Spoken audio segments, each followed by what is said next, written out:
Hey everyone, so I'm about to go on a reading wild adventure, but I just watched Jason's video for maybe Midrash, and so I thought I would tell you guys what I'm going to be reading for maybe Midrash, because that is my favorite event of the entire year. So maybe Midrash, I'll link Jason's video below, but it's basically reading like texts that have to do with faith.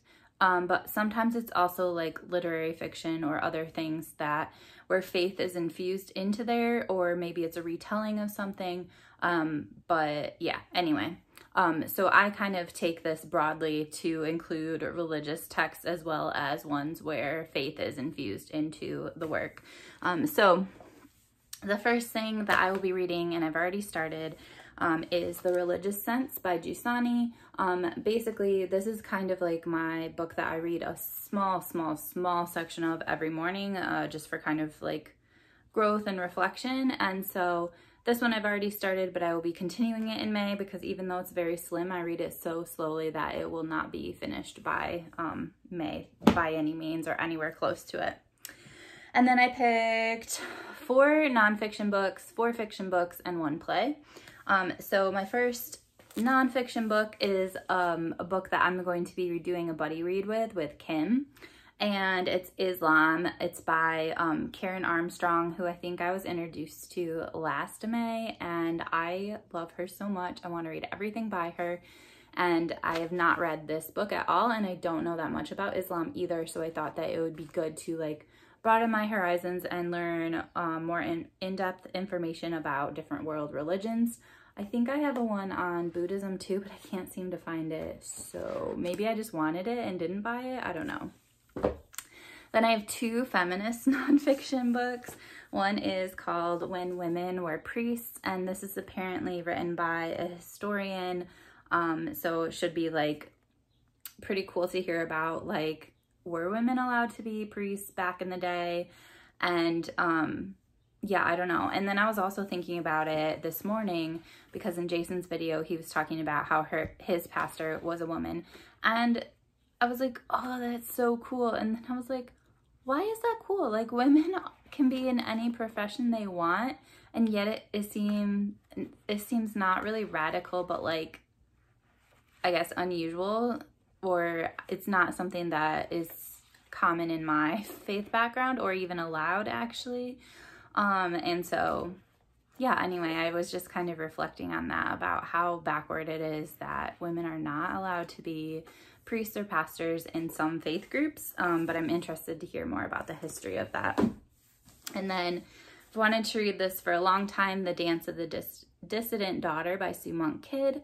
I don't really know her authority to talk about faith, other than that she is just like kind of a faithful woman, and I think this is about her feeling like she didn't fit into religion as like a woman and as a feminist and stuff like that, and just her encounter with that. And then finally, for nonfiction, I have Gregory Boyle's book, Tattoos on the Heart. He is so amazing, and I have one of his other books. I actually have a signed copy of it, but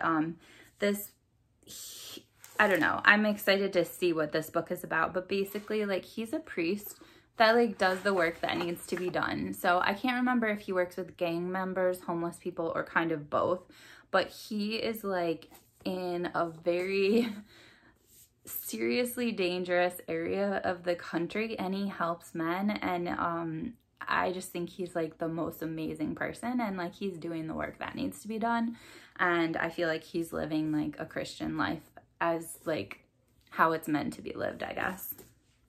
Okay, then my 4 fiction books are, they all go together. They're pretty self-explanatory. So the first one is Gilead by Marilyn Robinson. I met her, I can't remember if this one is signed or not, but I did meet her, so it lives on my signed bookshelf. I don't think it's signed. I've already read this, but I want to reread it, and then read Home, which I have not read. This one also lives on my signed bookshelf, even though it's not signed, because I met her.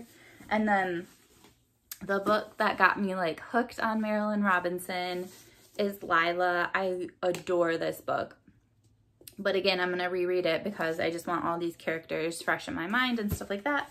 And then I'm gonna read Jack, which I have not gotten to, but this one is a signed copy. Actually, both of these are signed through Parnassus's first edition book club. Thank you very much. And then the play that I'm gonna read is JB. I have no idea what this is about other than that my priest like raved about it. So we'll see. It's pretty short and plays go fast, but said it won the Pulitzer, so there's that.